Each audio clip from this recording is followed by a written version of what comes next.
Bom dia, sétimo ano. Tudo bem? Vamos gravar mais um roteiro, né? O roteiro 24. E o assunto do roteiro é entradas e bandeiras. Muito bem. O que vem a ser isso? Bom, as entradas e bandeiras eram expedições de desbravamento do interior do Brasil.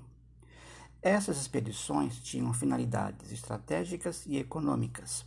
Elas foram praticadas durante o período colonial, entre os séculos 17 e 18.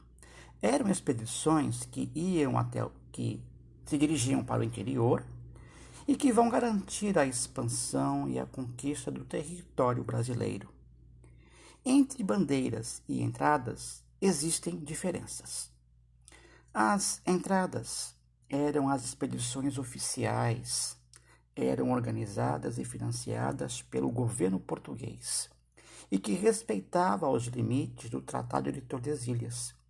A sua prioridade era mapear o território e viabilizar a penetração da colonização para o interior do Brasil. Também tinha como missão descobrir a existência de ouro e pedras preciosas, atuar no combate aos povos indígenas que resistiam à colonização e também combater povos invasores, como os holandeses, que cobiçavam as terras brasileiras. Foi durante o governo de Tomé de Souza, primeiro governador-geral do Brasil, que veio com a missão de descobrir minas de ouro e prata para a coroa portuguesa, a prioridade a essa busca de ouro e prata e pedras preciosas só será efetivada no século XVII, quando essas buscas por minas de ouro, minas de prata e pedras preciosas se tornam prioritárias do governo. As bandeiras eram diferentes. Eram expedições financiadas por empreendedores particulares. Não eram patrocinadas pela coroa portuguesa. Elas foram responsáveis pela expansão do território brasileiro, uma vez que não respeitavam o Tratado de Tordesilhas. Os bandeirantes, como eram chamados, partiam de São Vicente e São Paulo.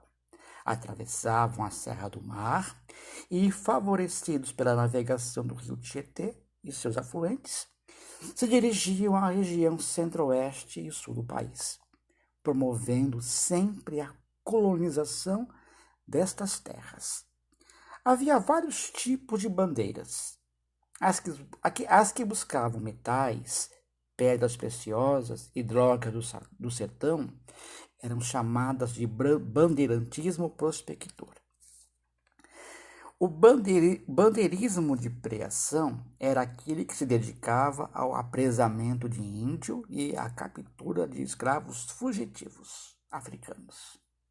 E o bandeirantismo de contrato é aquele que se prestava ao combate aos quilombolas e às tribos indígenas agressivas que resistiam ao processo de colonização efetivado pelos portugueses. Muito bem, sétimo ano. Agora os senhores vão fazer a atividade. Leia com atenção o texto e responda as seguintes questões. Explique o que foram entradas e bandeiras. Depois, quem foi o primeiro governador-geral e qual era a sua missão? E depois, uma questão de assinalar. As expedições chamadas de entradas e bandeiras tinham como objetivo o quê? A procura de riquezas, minerais ou caça ao índio para escravizá-lo e vendê-lo no litoral e a expansão do território brasileiro. Letra B. O aproveitamento verdadeiro das terras agrícolas, mudando a situação econômica da colônia. Letra C. Respeitar o meridiano de Tordesilhas, evitando assim conflitos armados entre portugueses e espanhóis. Letra D. Catequizar e garantir a segurança dos índios. Muito bem, todas as questões estão no texto. Basta o senhor ler o texto com atenção e com cuidado para responder essas questões. Não há a necessidade de fazer pesquisas no Google O texto é pedagógico e possibilita aos senhores responderem essas questões. Muito bem. Muito obrigado pela participação dos senhores no ensino remoto e espero um novo encontro com o roteiro 25. Então, fiquem com Deus e até lá, se Deus quiser.